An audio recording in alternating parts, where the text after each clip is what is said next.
I follow Scott Derrickson on Twitter, and he tweeted in January of 2014, "Oh my God, just saw this movie Citadel on Netflix.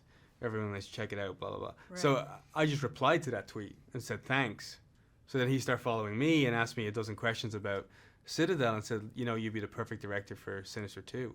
And I think a couple of the reasons why he thought that, and to sort of answer your question, was I think aesthetically, there was a similarity between Citadel and Sinister. And I think as well, the fact that I'd, cut my teeth working with kids on Citadel, and that obviously was a huge proponent of this movie.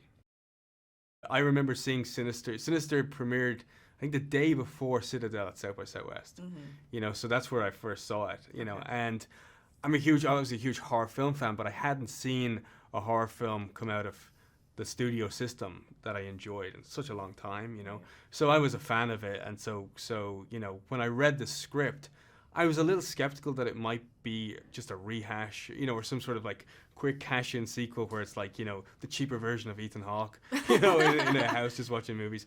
But what surprised me was the fact that this expanded upon the mythology and showed you, a part of it that presumably happened in the background of the first movie, but now we're seeing it unfold, which is the story of the kids and how they get ordained, into being a disciple of Bagul. That's very religious, but yeah.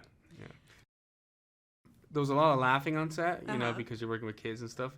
The scariest thing that happened was I got bitten by a brown recluse spider and almost lost my leg. But besides that, oh my goodness. It's funny because it was the same day we had the wolf spider on set. There's a scene with the wolf spider, which is a pretty big spider.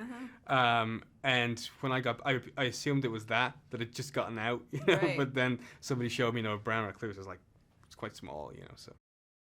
The script initially spoke of identical twins, and I knew that coming off of Citadel how hard it is to find one good kid actor, but to find not only two but identical twins was going to be, if we had maybe a year to search the globe, we might find the perfect actors. So I knew we wouldn't have the time to sort of use one good kid actor and put him in a different costume and shoot him two ways, Right. and I knew we wouldn't have the budget to do a kind of a like an Army Hammer and Social Network thing where you make two out of the one guy.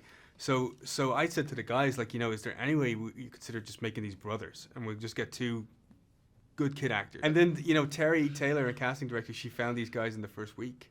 Wow. Which was just this weird coincidence. And we found them, they play hockey, And one of the ways I found the kids on Citadel was in local sports clubs, because I think when you get a kid who already has a manager, you know what I mean, or they have these kind of theatrical parents that wanted them to be actors since they were still in the womb, like you kind of get an artificial kind of performance, whereas these guys, they feel like kids, right. but they have what a lot of 10-year-olds lack because of their sports background, which is a discipline and a focus and all that kind of stuff. So you get the best of both worlds.